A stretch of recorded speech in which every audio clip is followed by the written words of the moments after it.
Seria Sinele Umbrei și Alchimia Interioară. Episodul 4. Cum proiectăm umbra asupra celorlalți. Ceea ce nu putem accepta în noi, vom începe să vedem în ceilalți. Nu pentru că e acolo, ci pentru că avem nevoie să-l vedem în afara noastră ca să putem supraviețui cu gândul că nu trăiește înăuntru. Ce este proiecția umbrei? Proiecția este un mecanism de protecție. Un fel de a muta părțile dureroase în altă parte pentru a nu le simți ca ale noastre. Când nu vrem să recunoaștem furia din noi, o vom vedea la tot pasul. Când ne rușinăm de slăbiciune, vom disprețui vulnerabilitatea celorlalți. Umbra noastră devine oglinda spartă prin care privim lumea. Cum recunoști că proiectezi? Când ai o reacție mult prea intensă față de cineva, când simți o respingere viscerală fără motiv clar, când judeci frecvent aceeași trăsătură de caracter la ceilalți, când simți că nu suporți ceva ce poate ieși în tine.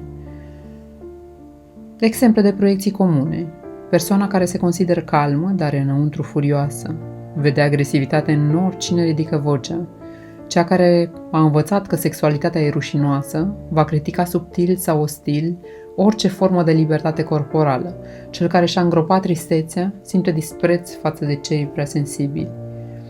Proiecțiile în relații. Relațiile sunt cele mai puternice oglinzi ale noastre și cele mai incomode. Când intrăm într-o conexiune profundă, nu doar iubirea iese la suprafață. Iese și frica, și rana, iese ceea ce am ascuns. Ai crescut cu un părinte critic, te simți judecat de partenerul tău chiar dacă el nu o face. Proiectezi vocea din copilărie peste iubirea de acum. Ai fost abandonat sau neglijat emoțional, interpretezi distanța celuilalt ca pe o amenințare. Simți că se va repeta, că vei fi părăsit din nou. Ți-ai reprimat nevoile pentru a fi cu minte? Te enervează partenerii care cer prea mult sau care nu se descurcă singuri. S-a spus că ești prea sensibil, prea emotiv, disprețuiești vulnerabilitatea sau o consideri slăbiciune la cei dragi.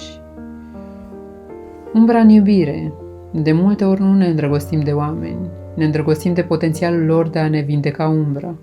Și apoi, când nu o fac, îi judecăm, dar nu pentru cine sunt, ci pentru că nu se ridică la iluzia creată de noi. Și invers. Proiectăm nu doar rănile, ci și lumina noastră nerecunoscută.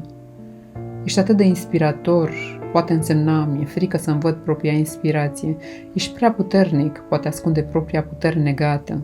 Ești magic, poate fi ecoul unei magii pierdute din noi. O proiecție nu este doar o deformare, este și un ghid către ce avem de recuperat. De ce e important să recunoști proiecțiile? Pentru că altfel nu ești în contact cu realitatea, ci cu trecutul tău, cu rușinea ta, cu emoțiile tale rămase nevindecate. Și asta nu e vină, e cale.